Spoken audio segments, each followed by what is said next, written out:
दूसरे अध्याय के द्वारा कि ब्रह्म जगत का कारण है। जन्माद्यस्य यथा सूत्र के द्वारा श्रुतियों के निर्णय के माध्यम से ये सिद्ध हुआ कि ब्रह्म जगत का कारण है। प्रधान परमाणु आदि जो नैयायिक है, सांख्य दर्शन वाले, योग दर्शन वाले हैं और स्वभाववादी हैं, जिस प्रकार से वर्णन करते हैं कि अन्य अन्य प्रकार से जगत की उत्पत्ति होती है, उसका खंडन कर दिया। तो अर्थात ये श्रुति के माध्यम से ये सिद्ध हो चुका है कि ब्रह्म ही जगत का कारण है, जन्माद्यस्य सूत्र के माध्यम से, और यह तो वह ईमानी भूतानी इन श्रुतियों के माध्यम से। अब अगला सूत्र को लेकर के यहाँ पर वर्णन करते हैं, तो सूत्र का पाठ करते हैं। शास्त्र योनित्वात्, शास्त्र योनित्वात्, शास्त्र का कारण होने से ब्रह्म जगत का कारण है। तो कहते हैं शास्त्र का कारण योनित्वात्, योनि यानी कारण। तो किस प्रकार से शास्त्र का कारण है ईश्वर परमात्मा ब्रह्म?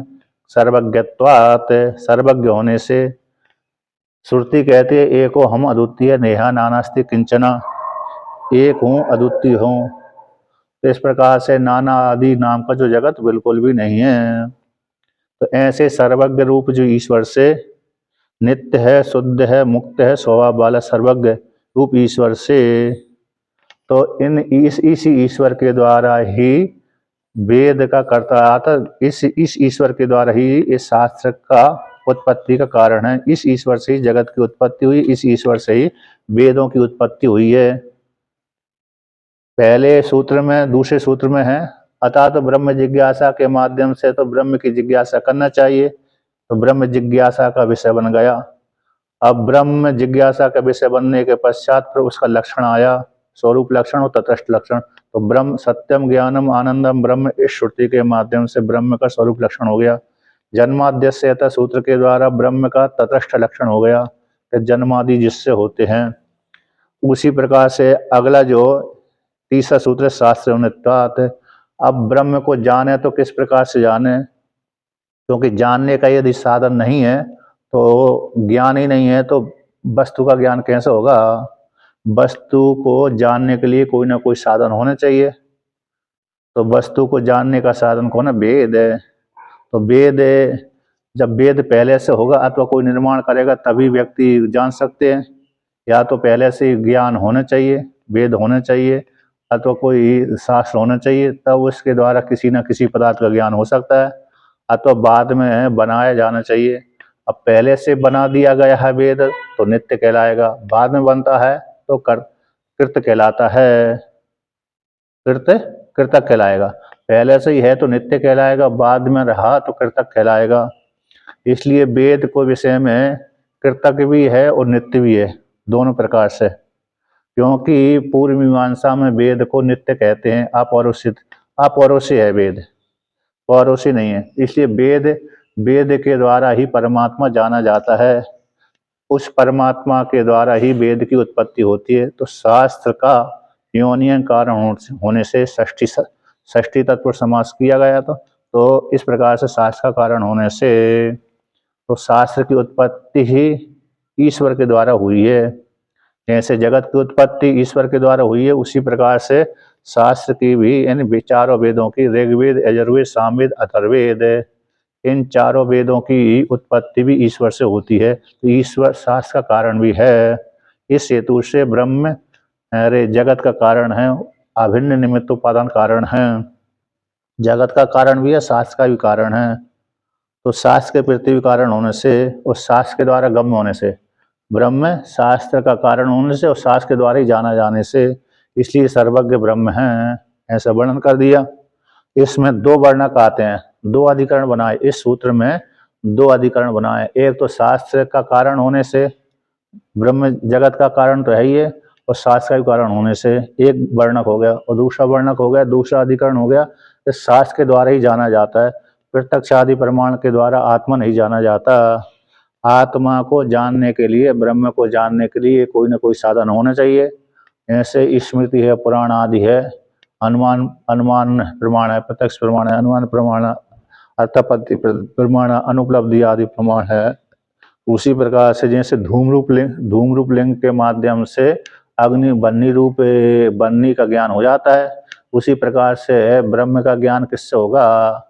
कि अनुमान प्रमाण से होगा। क्या प्रत्यक्ष प्रमाण, जैसे चक्षु के द्वारा रूप का ज्ञान हो जाता है, उसी प्रकार से ब्रह्म का ज्ञान भी उसी चक्षु आदि इंद्रिय के द्वारा होता है, प्रत्यक्ष आदि प्रमाण के द्वारा, अथवा अनुमान प्रमाण के द्वारा, अथवा अन्य प्रमाण के द्वारा। तो कहते हैं कि ब्रह्म का जो ज्ञान है वेद के द्वारा ही होता है, वेद के द्वारा ही ब्रह्म जाना जाता है। लौकिक वस्तु तो प्रत्यक्ष आदि प्रमाणों के द्वारा जानी जाती हैं, लेकिन जो लौकिक नहीं है, अलौकिक हैं, उनको जानने का साधन मात्र एक वेद ही है। जैसे ब्रह्मलोक है, स्वर्गलोक है, इनको जानने का साधन ना तो प्रत्यक्ष प्रमाण है, ना अनुमान प्रमाण है, ना अन्य प्रमाण। कौन से प्रमाण है? वेद एक प्रमाण है। तो वेद का ही अनुमोदन करने वाली स्मृतियां होती हैं, मनुस्मृति है, भगवद गीता है, और वेद का ही अनुमोदन करने के लिए पुराण होते हैं। तो पुराण के माध्यम से, स्मृतियों के माध्यम से ये जाना जाता है कि स्वर्ग है, ब्रह्मलोक है, इसलिए वो ब्रह्म भी है। तो ब्रह्म को जानने का साधन कौन है? वेद है। लोकांतर को जानने का साधन कौन है? स्मृति पुराण है। इसलिए स्मृति पुराण और वेद तीनों एक ही हैं, अर्थात वेद का ही पोषण करती हैं, वेद के अनुवर्ती हैं, वेद के अनुमोदन करते हैं, इसी हेतु से वेद के अंतर्भूत हो जाती हैं। लेकिन जो स्मृति, सांख्य स्मृति है, योग स्मृति है, कणाद स्मृति है, नैयाय गौतम मुनि की स्मृति है, इन स्मृतियों को स्वीकार नहीं करते। इन स्मृतियों के उतने ही वाक्य को स्वीकार करते हैं जहाँ पर ब्रह्म के साथ विरोध नहीं होता। जहाँ पर ब्रह्म के साथ विरोध होता है वहाँ पर इसको स्वीकार नहीं करते। जैसे वहाँ पर विरोध होता है वेद के साथ, ब्रह्म के साथ विरोध होता है और वेद के साथ भी विरोध होता है। सांख्य दर्शन की स्मृति, सांख्य स्मृति, कणाद मुनि की स्मृति, गौतम मुनि की स्मृति, और चारवाक जैन बौद्ध आदियों की जो स्मृतियां हैं, ग्रंथ हैं, इनका वेद के साथ विरोध वहीं पर होता है जो आत्मा को अनेक रूप से मानते हैं, आत्मा में कर्तृत्व भोक्तृत्व का आरोप करते हैं, आत्मा को सुखी दुखी मानते हैं, आत्मा को जड़ चेतन मानते हैं। तो वहीं पर ही वेद के साथ विरोध होता है। वहीं पर ही इन सांख्य दर्शन आदि की स्मृतियां हैं, वहीं पर विरोध होता है वेद के साथ। इसलिए उन स्मृति को स्वीकार नहीं करते, किंतु मनुस्मृति को स्वीकार करते हैं, क्योंकि वेद के साथ विरोध नहीं होता। गीता रूप स्मृति को स्वीकार करते हैं, वेद के साथ विरोध नहीं होता। तो जो स्मृति का वेद के साथ विरोध नहीं होता, उन स्मृतियों को स्वीकार करते हैं। इसलिए ब्रह्म वेद के द्वारा जाना जाता है, एक अधिकरण हो गया। और ब्रह्म वेद का कर्ता भी है। अब जैसे पुराण आदि करता है, उसी प्रकार से ब्रह्म करता है क्या? जैसे ब्रह्म पुराण, जैसे व्यास भगवान ने पुराणों का निर्माण किया, स्मृति ग्रंथों का निर्माण किया, तो जिस प्रकार से पुराण आदि में पौरुषता आती है, पुरुष के द्वारा निर्माण होने से पौरुषता आ जाती है, तो उसी प्रकार से वेद में भी पौरुषता आ जाएगी, पुरुष के द्वारा निर्मित होता है। तो कहते हैं जब पुरुष वेद, जैसे व्यास भगवान के द्वारा सांख्य दर्शन, कपिल मुनि के द्वारा सांख्य दर्शन की रचना हुई है ना, गौतम मुनि के द्वारा न्याय की, वैशेषिक आदि की दर्शन की निर्माण हुआ है, ग्रंथ की निर्माण हुआ है, तो उनमें पौरुषता है।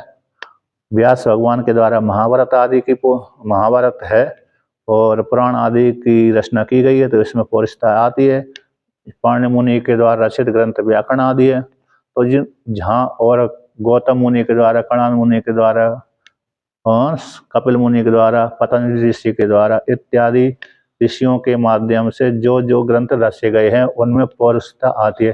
तो जहाँ पर पौरुषता आएगी वहाँ पर एक दोष जरूर आएगा, पक्षपात का दोष है। जैसे लौकिक में झगड़ा हो गया, एक जज का लड़का है, एक दूसरे का लड़का है, दोनों में झगड़ा हो गया और दोनों का केस चल रहा है और जज को फैसला सुनाना है। तो वो जज फैसला पक्षपात करके दे देगा, क्योंकि उसके लड़का भी उसमें शामिल हुआ है, उसका जज का जो लड़का है वो भी उसमें केस में शामिल हो गया। तो केस में शामिल हो जाने से वो पक्षपात करके निर्णय सुना देता है कि नहीं सुना देता जज भी। जब अपने परिवार के ऊपर कहीं हमला होता है तो वहाँ पर जज आदि भी निर्णय नहीं देते, क्योंकि पक्षपात कर लेते हैं। उसी प्रकार से और से है ना, एक तरह आग्रह है उनका, एक दृष्टि से आग्रह है। उसी प्रकार से ग्रंथों की जहाँ पर रचना की गई है तो वहाँ पर भी किसी न किसी के प्रति झुकाव रहता है, इसलिए झुकाव हो जाता है तो सर्वज्ञ तो नहीं आता उनमें, निर्णय नहीं आ पाता। इसलिए तो जो जहाँ जहाँ पर पौरुषता होगी वहाँ वहाँ पर किसी न किसी पक्षपात जरूर आएगा, चाहे कम आए चाहे ज्यादा आए, है ना। जैसे सांख्य दर्शन में पक्षपात आ गया कि प्रकृति को कर्ता मान लिया, पुरुष भोक्त मान लिया, और पुरुष को भोक्ता मान लिया इंद्रियों के माध्यम से यद्यपि कर्ता भोक्ता बुद्धि है वहाँ पर भी सांख्य दर्शन में, लेकिन कर्ता बुद्धि तो, लेकिन कर्ता तो प्रकृति है। भोक्ता को चेतन स्वीकार करते हैं इंद्रियों के माध्यम से, नहीं भी करते, लेकिन पुरुष बहुत माना है, पुरुषों को बहुत माना है, वहाँ पर स्वीकार किया, तो ये पक्षपात आदि दोष लग जाता है। तो जहाँ पर पौरुष से आएगा शास्त्र के प्रति तो वहाँ पर पक्षपात जरूर आएगा। तो उसी प्रकार से वेद भी परमात्मा के द्वारा रचित तो है, लेकिन यदि उत्पत्ति परमात्मा के द्वारा उत्पन्न मानेंगे तो उसमें पौरुषता आ जाएगी, पौरुषता आ जाने से फिर उसमें भी पक्षपात दोष आ जाएगा। तो समाधान क्या करना, पौरुषता भैया जहाँ पर आती है, जहाँ पर अर्थ पहले रहे और ज्ञान बाद में हो। अर्थ तो विषय तो पहले रहे, विषय का ज्ञान अलग हो पहले हो, और उसका अर्थ ज्ञान वाक्य के द्वारा अर्थ ज्ञान होता है वो बाद में हो, तो वहाँ पर पौरुषता होती है। जहाँ पर अर्थ ज्ञान और वाक्य का ज्ञान दोनों एक ही काल में हो तो वहाँ पर पौरुषता नहीं आती। और दूसरी प्रकार की पौरुषता ईश्वर के द्वारा यद्यपि वेद उत्पन्न हुए हैं, लेकिन पौरुषता में ये भी विशेष है। जैसे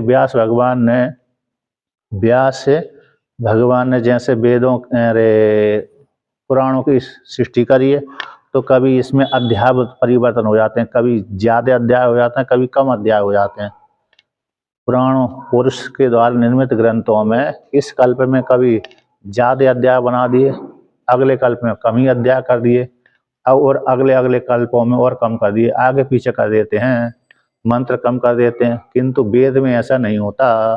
वेद यद्यपि ईश्वर के द्वारा रचित है, लेकिन वेद में जैसे ईशावास्य उपनिषद है, अब ईशावास्यमिदं सर्वम जो पहला मंत्र है, तो पहला मंत्र है तो ये अगले कल्प में भी पहले ही रहेगा, पूर्व कल्पों में भी पहले रहा था। जो पूर्व कल्प है निकल चुके हैं, पूर्व सृष्टि निकल चुकी है, उसमें भी ईशावास्य उपनिषद का पहला मंत्र पहले ही स्थान पर रहेगा। ईशावास्य उपनिषद में 18 मंत्र हैं तो 18 ही रहेंगे, 19 नहीं हो सकते, कम ज़्यादा नहीं हो सकते, आगे पीछे भी नहीं हो सकते। इसलिए वेद में पौरुषता नहीं आती।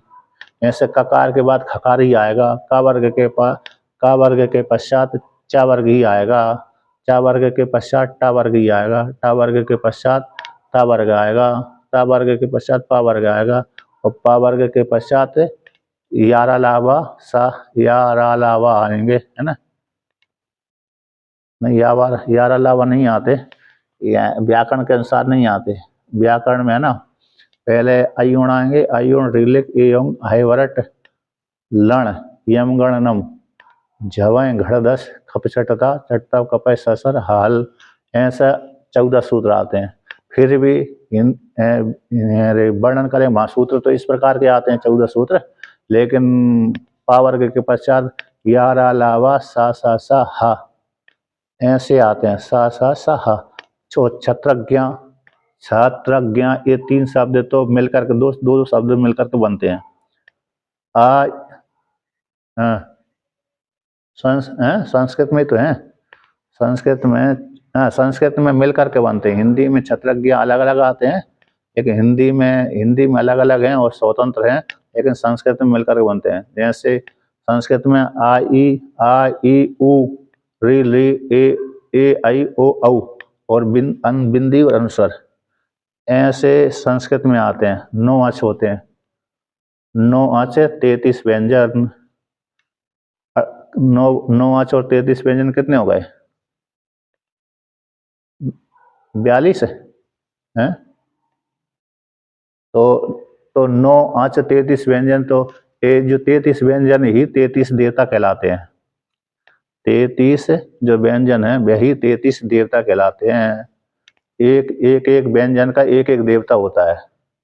इसे 33 व्यंजन होते हैं ना, 33 देवता होते हैं, तो एक एक देवता का एक एक अक्षर हो जाता है। अब इसी को थोड़े और अरे छत्रज्ञ मिला करके अम ह विसर्ग आदि मिला करके 52 हो जाते हैं, 51। तो 52 शक्तिपीठ कहलाते हैं। जब शक्तियों के माध्यम से अक्षरों की गणना करेंगे 12 खड़ी के माध्यम से, तो यही शक्तिपीठ कहलाएंगे। तो 52 अक्षर शक्तिपीठ।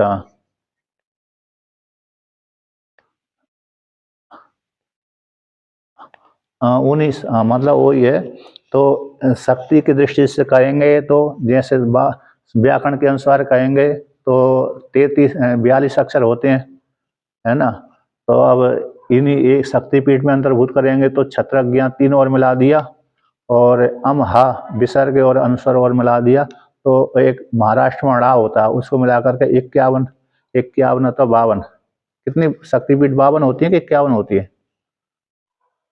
तो 52 होती, तो 52 होती तो 52 कर ली। तो ये 52 अक्षर, एक एक अक्षर की एक एक शक्तिपीठ होती है। ठीक है ना। तो इस प्रकार से, और 14 मनु को लेकर के इंद्र आदि, लेकिन सामान्य रूप से कहेंगे तो 33 जो अक्षर होते हैं 33 देवता के रूप कहलाते हैं। 11 रुद्र, 12 आदित्य, 12 आदित्य, 8 वसु, 2 अश्विनी कुमार, ये 33 हो गए ना। तो 33 व्यंजन ही 33 देवता हो गए। तो इस प्रकार से, तो मतलब यहाँ पर का के बाद खई आएगा। तो वेद नृत्य किस प्रकार से कहलाता है? वेद नृत्य पौरुषी होने पर भी नृत्य है, ईश्वर के द्वारा रचित होने पर भी नृत्य है। तो ककार के बाद खकार ही आएगा, खकार के बाद गकार ही आएगा, गा के बाद घई आएगा। का पहले खा जाए फिर का जाए ऐसा भी नहीं है।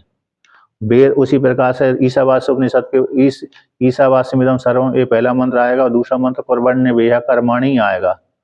पहले कुर्वण्य वेह कर्माणि आ जाए फिर बाद में ईशावास्यमिदं सर्वम आ जाए, ऐसा नहीं होगा। तो ऐसा आने पर तो पुरुषता आ जाएगी। इसलिए वेद नित्य है, और वेद में जो पूर्व काल में जो अर्थ था उसी का ही वो विषय था, उसी का ही उस प्रकार का वाक्य बनेगा। इस प्रकार से वेद को नित्य सिद्ध करते हैं। यद्यपि यद्यपि वेद मतलब ईश्वर की सृष्टि है, एक एक उसमें आता है, किसमें आता है? अरे यस्य निश्वासितम वेदा, स्कंद पुराण के काशीखंड का वाक्य है। यस्य निश्वासितम वेदा यो वेदेभ्यो खिलम जगत निर्ममे तम हम वंदे विद्यातीर्थ महेश्वरम। जिस परमात्मा की श्वास है, यस्य निश्वासितम वेदा, चारों वेद परमात्मा की श्वास है। यस्य निश्वासितम वेदा यो वेदेभ्यो अखिलम जगत, और वेद से संपूर्ण जगत की उत्पत्ति हुई है। ऐसे वेद को निर्माण करने वाला ईश्वर जो शिव है, परमात्मा है, उसको मैं प्रणाम करता हूँ। ऐसा स्कंद पुराण की काशीखंड का वर्णन आता है, यहाँ पर भी आता है। जी हाँ, ईश्वर की श्वास से है, तो इसलिए ईश्वर की श्वास है यानी ईश्वर के द्वारा रचित है। हैं? जी जी जी जी जी। तो यथा धाता पूर्वम अकल्प्यत, यथा धाता पूर्वम अकल्प्यत, जैसे धाता परमात्मा ब्रह्म ईश्वर ने, धाता धारण करने वाले ईश्वर ने जैसे पूर्व में जैसी सृष्टि थी उसी प्रकार से इस कल्प में भी उसी प्रकार सृष्टि की है। अगले कल्पों जो आगे आगे कल्प आएंगे उसी प्रकार से आगे सृष्टि भी उसी प्रकार से करेगा। जैसे घट शब्द, घट शब्द है, तो घट शब्द कमुग्रीवादी मतम घटतम, जैसे घट का आकार जैसा होता है उसी प्रकार अगले कल्प में भी इसी प्रकार का घट कहलाएगा।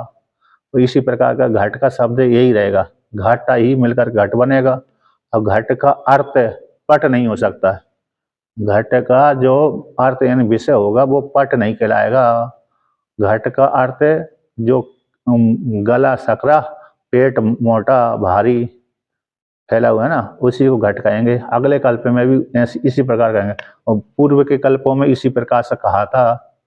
घट को, घट का जो विषय होगा वो पट नहीं हो सकता। अथवा दूसरा नहीं हो सकता। घट का विषय घट ही रहेगा। यूं मृतिका से उत्पन्न हुआ है, जो तंतु से उत्पन्न हुआ पट कहलाएगा।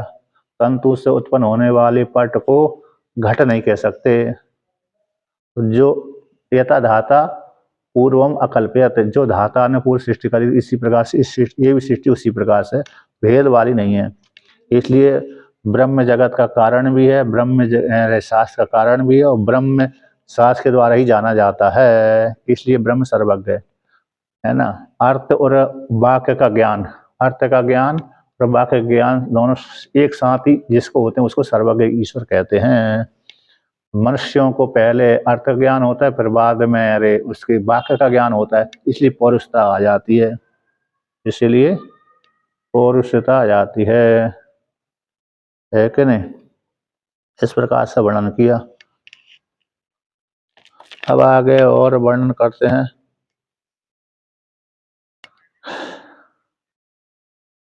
जैसे पुरुष है ना, पुरुष पुरुष आएगा। पहले हमारे जैसे शिल्पकार है, शिल्पकार है तो पहले अरे विषय को देखेगा, फिर उसमें मूर्ति की कल्पना करेगा, है कि नहीं। तो इसमें पुरुष से जहाँ पर आता है वहां पर पक्षपात दोष हो जाता है। अच्छा, एक एक एक वाक आता है, वाक और अर्थ मिले रहते हैं ईश्वर में। ईश्वर का अर्थ ज्ञान और वाक्य का ज्ञान दोनों एक ही काल में होते हैं, एक ही काल में एक पद होते हैं। तो एक ही तुलसीदास जी भगवान ने एक श्लोक लिखा था ना, वागर्ता, अरे कौन से,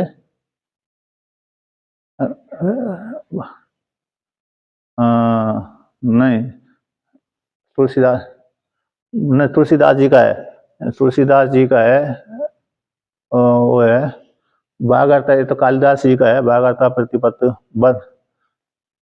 तुलसीदास जी का है विश्वास, श्रद्धा विश्वास रूपिणम, श्रद्धा विश्वास रूपिणम।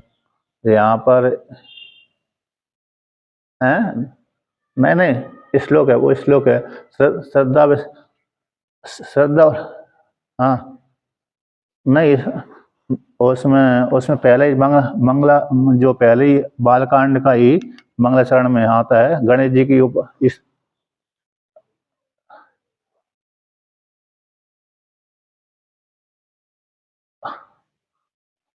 हाँ उस जी का वो श्लोक है उसमें।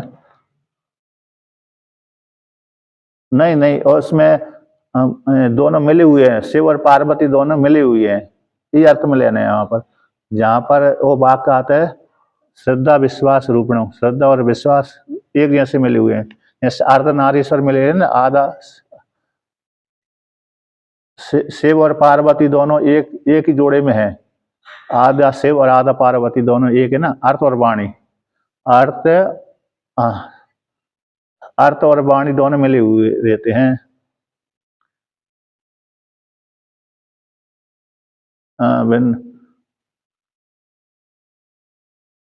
तो इसी ये चौपाई हो गई। गिरा अर्थ जल भी जी। अच्छा, जो कालिदास का बागर्ता प्रतिपत्त, बागर्ता प्रतिपत्त जगता पितृ बंदे, जगता पितृ बंदे पार्वती परमेश्वर, बागर्ता प्रति। तो जहाँ पर शिव और पार्वती जैसे दोनों मिले रहते हैं, है ना, शिव और पार्वती दोनों मिले रहते हैं, तो अर्थ और शिव हो गए, अरे एक ज्ञान हो गया, एक अर्थ हो गया, विषय हो गया। शिव और पार्वती, हाँ वाणी और वाणी का अर्थ है अर्धनारीश्वर है। तो जैसे यहाँ पर मतलब है शब्द और अर्थ दोनों मिले रहते हैं। जैसे अब दूसरे 4 प्रकार की वाणी होती है ना, परा पश्यंती मध्यमा बैकरी, परा पश्यंती मध्यमा बैकरी। बैकरी तो हम बोल रहे हैं, बैकरी जो वाणी है हम बोल रहे हैं। परा सबसे वाणी होती है नाभि देश में रहती है, ये तो योगियों के द्वारा ही गम होते हैं, जिसको ब्रह्म बोलते हैं। परा वाणी को मात्र सीधा सीधा ब्रह्म ही बोलते हैं, ठीक है ना। परा, ये 4 वाणी होती हैं, कभी 3 बोल देते हैं, कभी 4 बोल देते हैं। तो परा है जब 3 बोलेंगे तो 3 बोलेंगे ना, तो परा पश्यंती और बैकरी बोल देते हैं। अब तो पश्यंती और मध्यमा को एक कोटि में डाल देते हैं, तो एक नाभि में रहेगा, एक मूलाधार में रहेगी, एक नाभि में रहेगी, एक कंठ में रहेगी। जब तीन कहेंगे तो मूलाधार में एक, नाभि में दूसरी, और पर कंठ में तीसरी, अथवा नाभि में एक, हृदय में दूसरी और कंठ में तीसरी। ये तीन स्थान हो गए। परा, पश्चंती मध्यमा को एक करके और बैकरी को एक कर दिया, ये तीन हो गए। तो चार कहेंगे तो मूलाधार, नाभि देश में, हृदय देश में और कंठ में, ये चार हो गई। परा, पश्चंती, मध्यमा, बैकरी। तो परा जो वाणी होती है नाभि देश मूलाधार में रहती है, मात्र योगी के द्वारा जानी जाती है, यानी अपरोक्ष साक्षात्कार होता है, उसको ब्रह्म बोलते हैं। और पर पश्चंती जो वाणी होती है वो भी योगी के द्वारा ही जानी जाती है और नाभि देश में रहती है।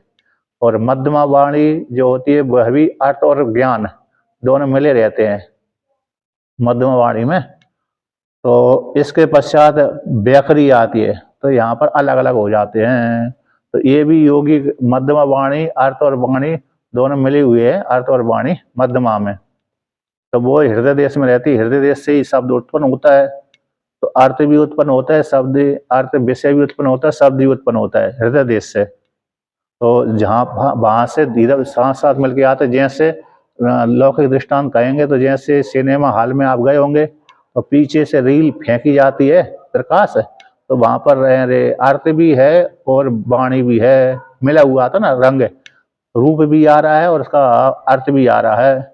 जैसे सिनेमा हॉल में जाने पर पर्दे पे पड़ने से पहले वो वाणी और अर्थ दोनों मिले रहते हैं, भेद नहीं हो पाता, लेकिन पर्दे पे आने पर ही भेद होता है।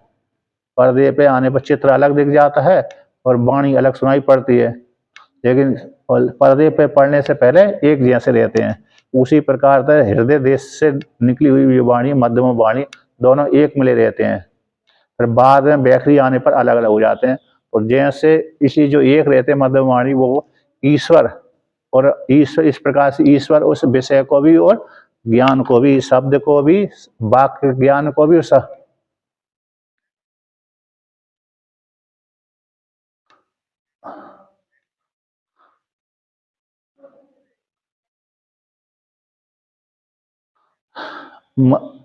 मध्यमा में अलग अलग स्थान का वर्णन कर दिया। वहां पर दो तीन भेद भेद से वर्णन किया ना, चार जगह चार प्रकार की वाणी करेंगे ना, परा, पश्चंती, मध्यमा, बैखरी। तो कंठ से मतलब बैखरी होंठ के माध्यम, कंठ से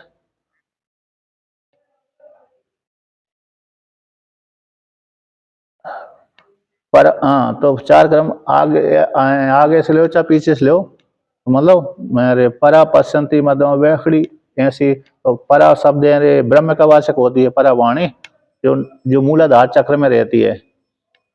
कहीं कहीं मूलाधार में प्रयोग कर देते, कहीं कहीं नाभि देश में प्रयोग कर देते हैं, दोनों प्रकार से। फिर परा पश्चंती आती है, तो ये भी एक जगह नाभि देश में प्रयोग कर देते, एक जगह हृदय देश में प्रयोग कर देते हैं पश्चंती का। फिर मध्यमा आएगी, उसको कहीं कहीं कंठ में प्रयोग कर देते हैं, कहीं कहीं हृदय देश में प्रदेश कर देते हैं, हृदय देश में। मैंने आपको एक एक एक लक्षण का वो दिया था, कौन सा है, सर्वपदा सिद्धांत लक्षण संग्रह, शब्दकोश है, संस्कृत का शब्दकोश दिया था, पीडीएफ फाइल भेजी थी। उसमें चार वाणियों का ये वर्णन आता है, परा, पश्चंती, मध्यमा, बैखरी, एक एक लक्षण आए हैं। परा का लक्षण अलग है, पश्चंती का लक्षण अलग है, और मध्यमा का लक्षण अलग है, और बैखरी का लक्षण अलग है। तो कौन से देश में रहती है वहां पर ये वर्णन किया गया है। सर्व सिद्धांत पदार्थ संग्रह लक्षण पीडीएफ फाइल है, संस्कृत में यह पूरी। तो वहां पर ये आती है। तो जो मध्यमा वाणी होती है, अर्थ और वाणी, यानी अर्थ यानी घट अर्थ, उसका वाक्य यानी वाणी, वाक्य अर्थ ज्ञान, दोनों एक ही जैसे मिले थे, और दोनों को एक ही काल में ईश्वर को ज्ञान होता है, इसलिए उसमें पौरुषता नहीं आती सर्वज्ञ होने से। तो वेद में पौरुषता इसलिए नहीं आती कि अर्थ का ज्ञान और अर्थ दोनों एक ही काल में होते हैं ईश्वर के। लेकिन पुरुष को ऐसे नहीं होते। पुरुष तो उसका पहले अर्थ ज्ञान होगा, फिर उसकी रचना करेगा। अब उसी इस प्रकार से आगे के जो टीका मांग ना, खंडन खंडन मंडन दोनों है। अब देखिए यहाँ पर कहते हैं तो पूर्व अधिकरण के साथ इस अधिकरण की संगति लगाते हैं। पूर्व असंगति कैसे लगाते हैं कि पूर्व अधिकरण का सिद्धांत पक्ष लेते हैं। पूर्व के अधिकरण का अंतिम पंक्ति जो सिद्धांत है, अंतिम पंक्ति जो सिद्धांत है, लौकिकानि सत्यादीनि अखंडानि लक्ष्यन्ति ब्रह्म। लौकिक वाक्यों के द्वारा लौकिक सत्यादि वाक्यों के माध्यम से अखंड परमात्मा लक्षित होता है। तो जन्माद्यस्य सूत्र के अखंड परमात्मा जगत का कारण है, ईश्वर जगत का कारण है, ऐसा वर्णन कर दिया इसमें। और अगली जो 95 नंबर पृष्ठ पे जो मतलब अधिकरण में जो सब संगति लगाते हैं ना, तो पूर्व अधिकरण के साथ इस अधिकरण की संगति लगाते हैं। तो संगति किस प्रकार से, जैसे पूर्व अधिकरण में भी ब्रह्म जगत के प्रति कारण है, उसी प्रकार से इस अधिकरण में भी शास्त्र योनित्वात् इस अधिकरण में भी ब्रह्म शास्त्र का कारण है। तो इसलिए दोनों से ब्रह्म सर्वज्ञ ब्रह्म की सिद्धि हो रही है। इसलिए एक तो अधिकरण को ना एक विषयत्व अधिकरण आएगा, एक विषयत्व संगति बैठेगी। पूर्व अधिकरण में, जैसे पूर्व अधिकरण में ब्रह्म जगत के प्रति कारण है, यतो वै ईमानि भूतानि जायन्ते, यतो वै ईमानि भूतानि जायन्ते, इस वाक्य के द्वारा ब्रह्म ही जगत का कारण है। उसी प्रकार से इस ब्रह्म के द्वारा शास्त्र की उत्पत्ति हुई है। तो शास्त्र कौन सी कहाँ, तो कौन सी वाक्य आया, तो वाक्य आता है तीसरी नंबर टिप्पणी में लिखा है 122 नंबर पृष्ठ पर तीसरी नंबर की टिप्पणी। तो अस्य महतो भूतस्य निश्वासितम एतद ऋग्वेद यजुर्वेद सामवेद अथर्ववेद अथर्वंगिरसा इत्यादि वाक्य। तो इस आता तो शास्त्र का कारण कौन है, तो कहते शास्त्र का कारण भी ईश्वर है। सर्वज्ञ ईश्वर से ही शास्त्र की उत्पत्ति होती है। अस्य इस परमात्मा के जो महानुभूत परमात्मा है, महानुभूत जो परमात्मा, उस परमात्मा की निश्वासित इस श्वास है। कौन श्वास है, चारों वेद, ऋग्वेद यजुर्वेद सामवेद अथर्ववेद, अथर्वांगिरस है ना, अथर्वांगिरस बोलते हैं। तो ऐसे अथर्ववेद, ये चारों वेद परमात्मा की श्वास है। तो चारों वेदों, तो इसलिए तो चारों वेद किसको बोध कराते हैं, तो ईश्वर को ही बोध कराते हैं। जैसे अरे जगत किसका बोध करा रहा है, जगत की उत्पत्ति कोई ना कोई करने वाला, उत्पन्न करने वाला हो तो ईश्वर होगा। जैसे ईश्वर जगत के प्रति कारण है, उसी प्रकार से ईश्वर ही वेद का कारण है। इसलिए दोनों का एक ही विषय है, दोनों अधिकरण एक विषय को बोध कराते थे। वो कौन बोध करा, किसको बोध करा रहा है, कि ब्रह्म को, सर्वज्ञ ईश्वर को बोध करा रहा है। तो इसलिए पूर्व अधिकरण के साथ इस अधिकरण की एक विषयत्व संगति हुई। कौन सी, एक ही कोई विषय करने वाले होने से एक विषयत्व संगति।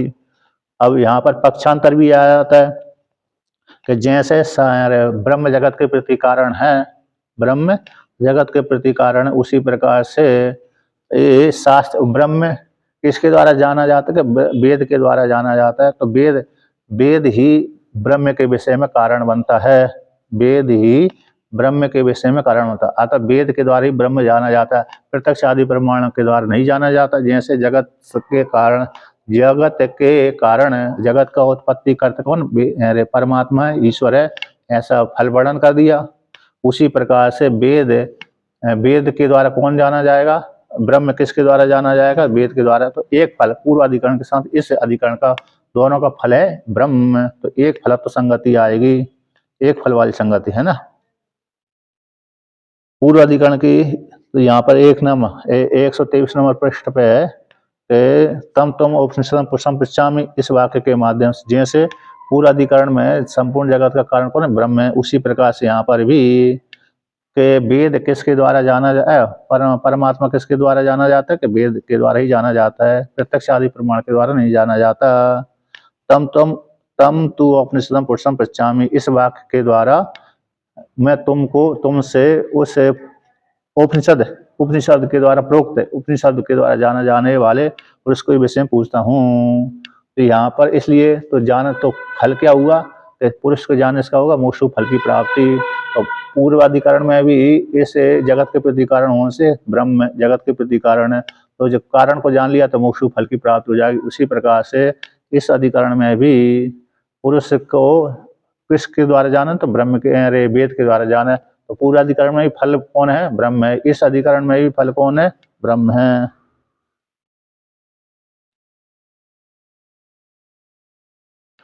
हाँ, ब्रह्म जैसे जगत का प्रति कारण है, उसी प्रकार से वेद का भी कारण है। इसलिए तो जगत के कारण से भी कोई ना, जगत का कारण ब्रह्म है, तो ब्रह्म के जान लेने से मोक्ष फल की प्राप्ति हो जाती है। उसी प्रकार वेद से भी, वेद के द्वारा ही ब्रह्म ही जाना जाता है। अन्य भी जाना जाता है, लेकिन वेद वेद से ही ब्रह्म जाना जाता है, अन्य किसी प्रमाण से द्वारा नहीं जाना जाता। इसलिए इसलिए दोनों का फल एक ही है। दोनों का फल एक होने से क्या हो गया, एक फल तो संगति बैठ गई। दो अधिकरण बनाए, शास्त्र योनित्वात्, इस सूत्र के माध्यम से दो अधिकरण बने हुए इस सूत्र में, ठीक है ना। ये वर्णन किया। हाँ, इसलिए दो अधिकरण। तो देखिए अब पूर्व पक्षी को लेकर के है संगति। इस अधिकरण का अर्थ है, इस यहाँ पर इस अधिकरण में इतने सूत्र आएंगे। इस अधिकरण का उस अधिकरण, श्रुतियों में यहाँ पर संशय बना रहता है श्रुतियों में, तो श्रुतियों के सूत्रों के माध्यम से श्रुति का निर्णय किया गया। तो ऐसे अधिकरण में कितने सूत्र आ सकते हैं, कितने नहीं आ सकते, वो अधिकरण के माध्यम से जाने जाते हैं। अधिकरण के बाद फिर वो बदल जाता है, प्रसंग बदल जाता है। अधिकरण के बाद प्रसंग बदल जाता है, ठीक है ना। और सूत्र जो आए हैं उस अधिकरण के सिद्ध करने के लिए आए हैं। अन्य सूत्र आए हैं, अधिकरण ये हो गए शास्त्र, इसमें कोई दूसरा अन्य सूत्र नहीं आया। ये अगला अधिकरण आएगा, तो अगले जो, तो एक अधिकरण के पश्चात दूसरा अधिकरण आएगा, उसमें परिवर्तन है, अर्थ का परिवर्तन हो जाएगा, प्रसंग का परिवर्तन हो जाएगा। किसका परिवर्तन हो जाएगा, प्रसंग का। प्रसंग परिवर्तन हो जाता है, तो अगले प्रसंग में अगला अधिकरण में दूसरा प्रसंग हो जाएगा, अगले प्रसंग में दूसरा अधिकरण होगा। जैसे जैसे यहाँ पर जैसे किसी ने यहाँ का काम पूरा कर दिया, तो अगला काम चालू करता है व्यक्ति। एक इंद्रप्रस्थ में काम पूरा कर दिया, इंद्रप्रस्थ में, तो वही व्यक्ति फिर दूसरी जगह काम लेने के लिए चला जाता है कि नहीं चला जाता। कभी किसी ने एक को यार एक काम दिया, फिर दूसरे को दे दिया, वही व्यक्ति दूसरी जगह जाने पर दूसरे व्यक्ति का काम करने लगता है। तो प्रसंग परिवर्तन हो गया ना, कभी खेती का काम करता है, कभी मकानों का काम करता है, कभी किसी का काम करता है, तो प्रसंग अलग अलग हो जाते हैं। इसी अधिकरण में अलग अलग प्रसंग लिए जाते हैं। तो लेकिन तात्पर्य किसका होता है, मुख्य कर्ता का। इस प्रसंग के माध्यम से मुख्य तो ब्रह्म ही है। इस प्रकार से वर्णन किया। अब पहला वर्णक को कहते हैं, कितने का, प्रथम वर्णक है कि नहीं। तो प्रथम वर्णक को लेकर के वर्णन करते हैं। तो सूत्र ये पहले पाठ करते हैं, मतलब ये पूरे अधिकरण का सार है, पूरा अधिकरण का सार इन्होंने निकाल कर रख दी, दो श्लोकों के माध्यम से रचना कर दी गई है। किसने, भारती तीर्थ, विद्यारण स्वामी के जो गुरु हुए हैं। विद्यारण स्वामी जो शंकराचार्य बने हुए थे सिंगरी मठ के, उनके गुरु भारती तीर्थ हैं, जिन्होंने आदि पंच, हाँ नहीं, वो दूसरे हुए हैं। वो पूरी शंकराचार्य हैं। ये सिंगरी मठ के हैं। हाँ, तो देख मतलब अरे जी जी, मतलब जैसे विद्यारण स्वामी ने पंचदशी रचना करी थी, आदि पंचदशी विद्यारण स्वामी की, आदि उनके गुरु की है, तो पंचदशी के दो हैं। तो उसी प्रकार से विद्यार्थियों को अरे पूरी अधिकरण का सार निकालने, पूरा अधिकरण पढ़ेंगे तब, अरे पूरे सारे सूत्र पढ़ेंगे तब अधिकरण का सार निकलेगा। तो इसी सुविधा के लिए तो किन्होंने भारतीय तीर्थ महाराज ने अधिकरण बना दिए श्लोकों के माध्यम से, कि इस अधिकरण का सार क्या है। जब पूरा सूत्र पढ़ेंगे तब सार निकलेगा। एक सूत्र में कहीं कहीं एक अधिकरण में बहुत से सूत्र आ सकते हैं, साथ साथ आएगा ना, तो साथ साथ करते करते करते वो सार निकलेगा। तो भारतीय तीर्थ जी ने उन सारे ब्रह्म सूत्र को पढ़ करके, फिर एक अधिकरण में कितने सूत्र आ रहे हैं उसमें सार क्या निकला, उस सार निकाल कर 4 श्लोकों के माध्यम से सार रख दिया। तो पहले विषय, संशय, पूर्व पक्ष, सिद्धांत पक्ष, है ना, ये सारे सार निकाल कर 2 श्लोकों के माध्यम से उन्होंने रचना कर दी। तो विद्यार्थियों को सुविधा हो गई। विद्यार्थियों क्या हो गई, सुविधा कि इस अधिकरण का सार मुख्य ये है। ठीक है ना। अब पाठ करते हैं। तो पहला अधिकरण का पाठ करते हैं। न कर्तृ ब्रह्म वेदस्य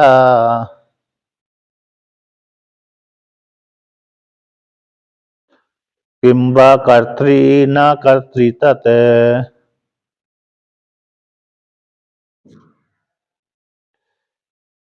विरूपे नित्या वाचेति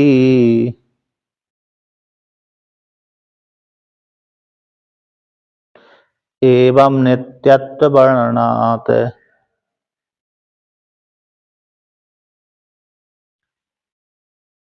कर्तृहिनी स्वसिताद्युक्तेर्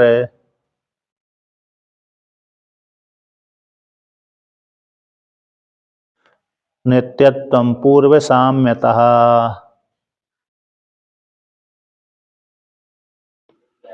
सर्वाविभाषी वेदस्य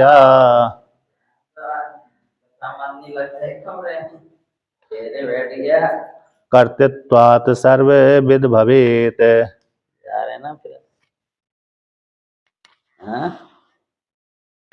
मैं पाठ चला रहा हूँ।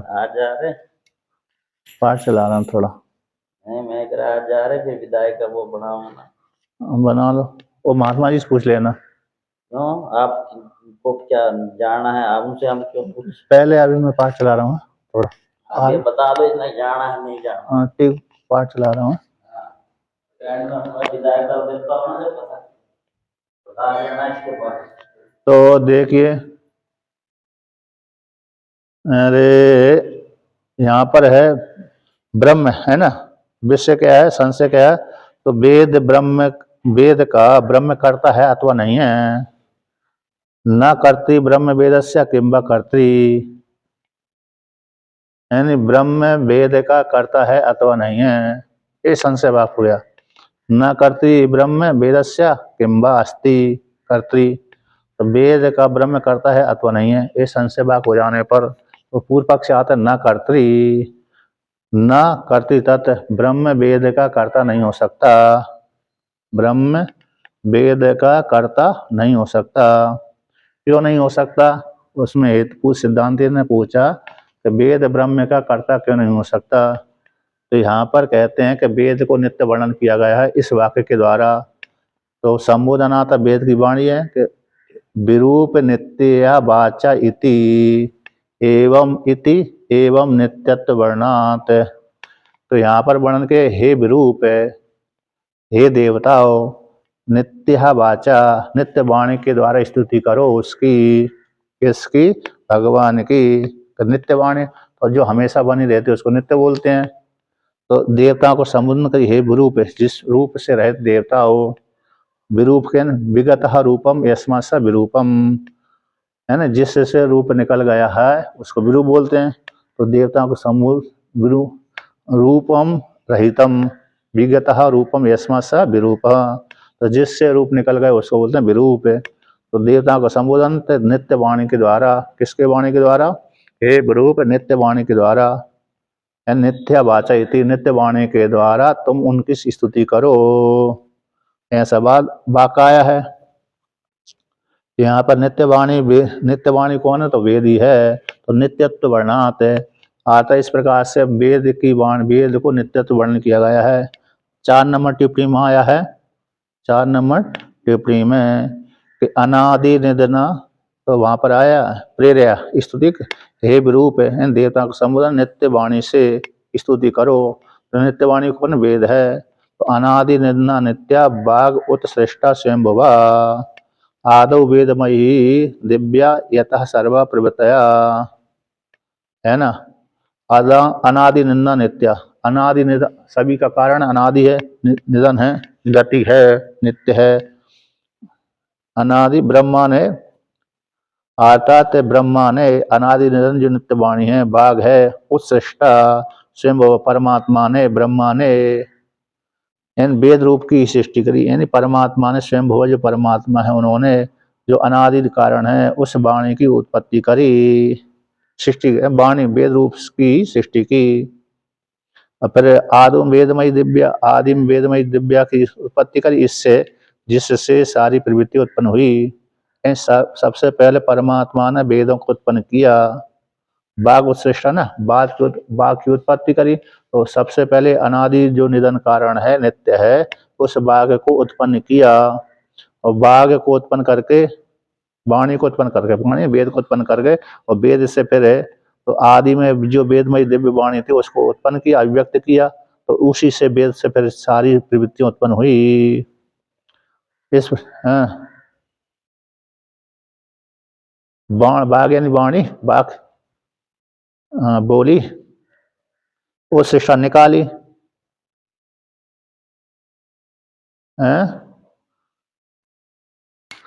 बाक यानी बाक वो हलंत वो है ना, बाक है, बाच शब्द होता है तो उसको बाक हो जाता है।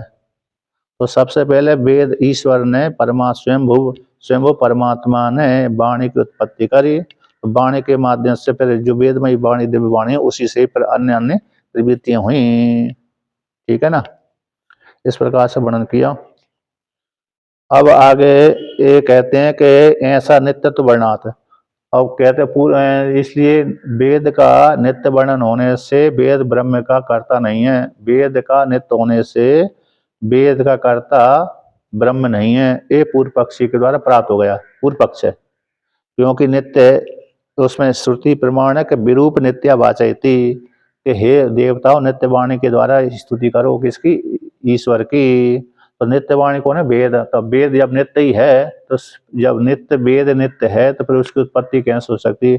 नित्य वस्तु की उत्पत्ति नहीं होती, परिच्छिन्न वस्तु की उत्पत्ति होती है। परिच्छिन्न वस्तु की उत्पत्ति होती है, नित्य वस्तु की उत्पत्ति नहीं होती। ऐसी प्राप्ति हो जाने पर पूर्व पक्षी के अनुसार वेद नित्य है, इसलिए वेद का कर्ता ईश्वर नहीं हो सकता। ये पूर्व पक्षी का सिद्धांत हो गया।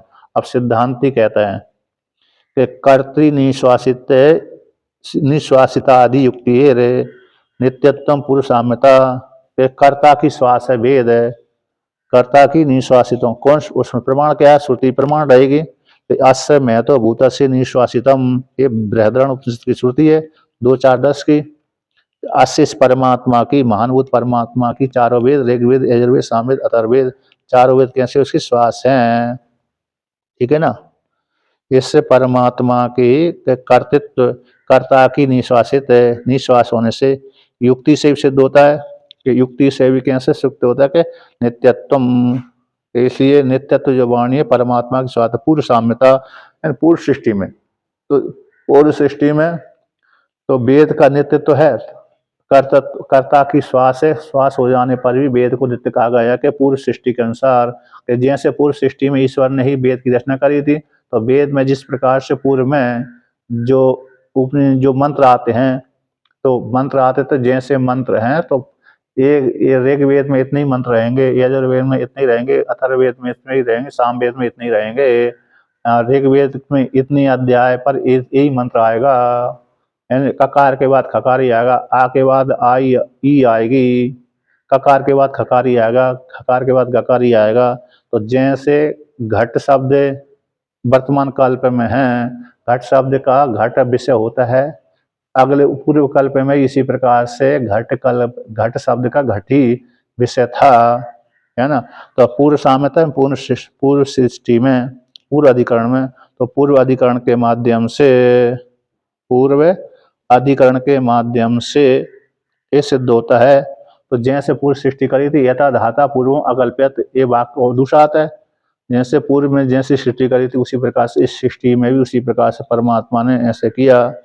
इसलिए पूर्व अधिकरण के, पूर्व सृष्टि के अनुसार, पूर्व कल्प के अनुसार ही तो इस सृष्टि में भी इसी प्रकार सृष्टि करी ईश्वर ने। इसलिए परमात्मा की श्वास है और वेद का नित्यत्व है। नित्यत्व इसी हेतु से के पूर्व जन्म में जैसे वेद को सृष्टि करी थी ईश्वर ने, उसी प्रकार से इस जन्म में, इस है ना, पूर्व कल्प में जिस प्रकार से ईश्वर ने वेद की रचना करी थी उसी प्रकार से इस कल्प में भी ईश्वर ने वेद की उसी प्रकार से कल्पना करी है, सृष्टि की है, भिन्न भिन्न प्रकार से नहीं।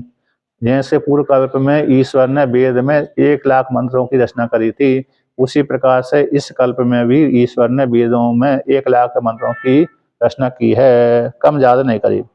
और कहते हैं वेद कैसे सर्व अवभाषी वेदस्य, संपूर्ण जगत को प्रकाशन करने वाला है। वेद सभी पदार्थों के अर्थ का बोध कराने वाला है।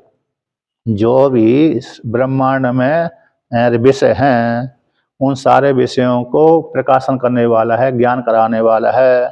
और कर्तृत्व इसलिए वेद सारे अवभाषी वेद से, तो सारी संपूर्ण जगत के अर्थ को प्रकाशन करने वाला होने से, वेद संपूर्ण जगत के अर्थ का प्रकाशन करने वाला होने से, तो उस वेद को ये ईश्वर के द्वारा रचित है। वेद का कर्ता ईश्वर है, वेद का कर्ता कैसे है, ईश्वर है। इसलिए सर्वविद भवेत, सर्वविद होने से ही सर्वविद होने से ही वेद का कर्ता ईश्वर है। कर्तृत्व होने से यानी वेद का कर्ता है, संपूर्ण जगत को प्रकाशन करने वाले इस वेद का ईश्वर ही करता है। इस प्रकार से ये सिद्ध हुआ। यानी पूर्व कल्प के समान ही वेद इस प्रकार से इस कल्प में प्रकट हुआ।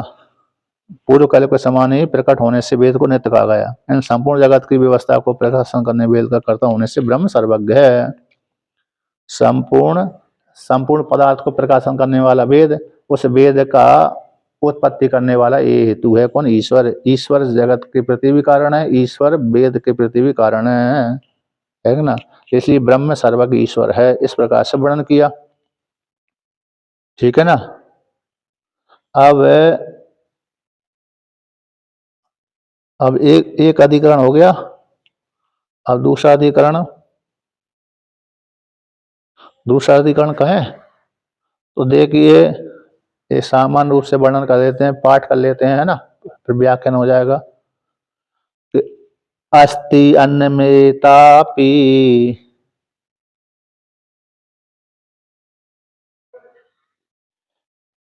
अस्य किं वा वेद एकमेता,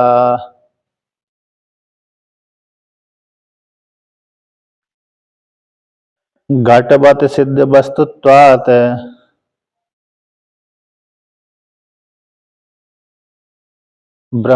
ब्रह्माण्येनापि मीयते।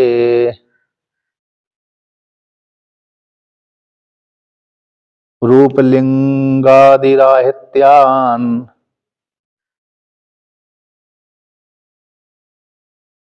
नास्य मान्तर्योग्यता।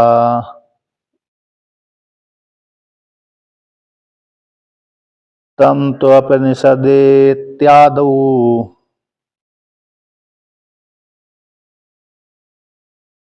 प्रोक्ता वेदैकमेता।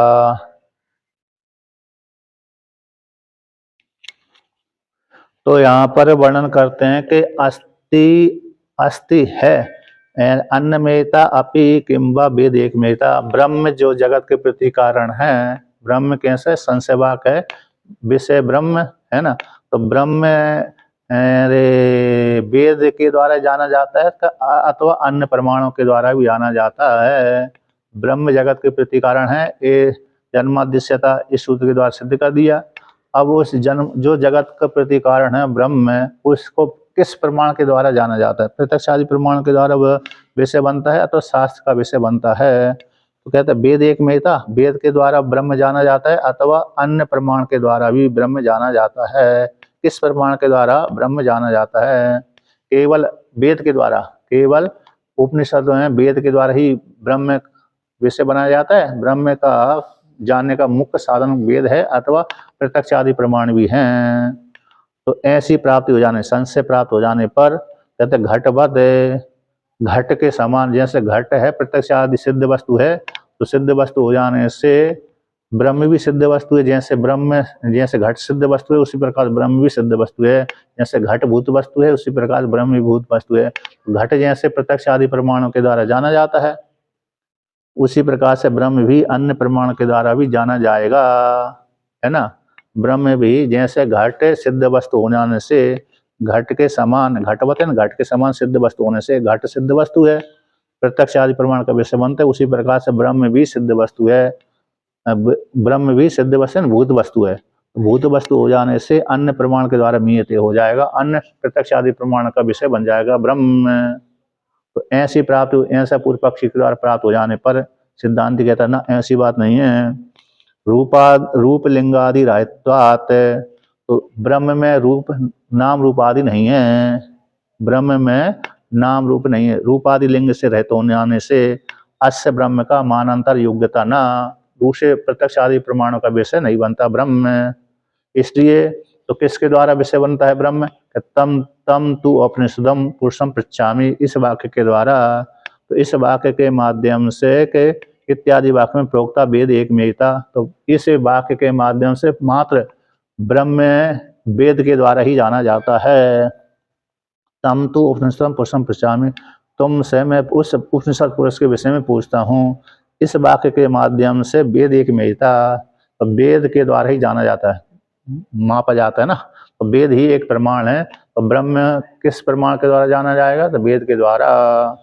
इस प्रकार सिद्ध हुआ। पूर्व पक्षी के अनुसार वेद है रे, पूर्व पक्षी के अनुसार ब्रह्म प्रत्यक्ष आदि प्रमाण के द्वारा जाना जाता है, किंतु सिद्धांत में मात्र वेद के द्वारा ही जाना जाता है, प्रत्यक्ष आदि अन्य प्रमाण का विषय नहीं बनता ब्रह्म। ब्रह्म उपनिषदों का ही विषय बनता है, उपनिषदों के द्वारा ही जाना जाता है, यानी वेद रूप उपनिषदों के माध्यम से ब्रह्म जाना जाता है, क्योंकि ब्रह्म में रूप आदि लिंग, नाम रूप आदि लिंग नहीं है, इसलिए लक्षित होता है परमात्मा, वेद रूप प्रमाण के द्वारा ही परमात्मा जाना जाता है। इस प्रकार से वर्णन कर दिया, ठीक है ना। अब आगे का पाठ फिर कल करेंगे।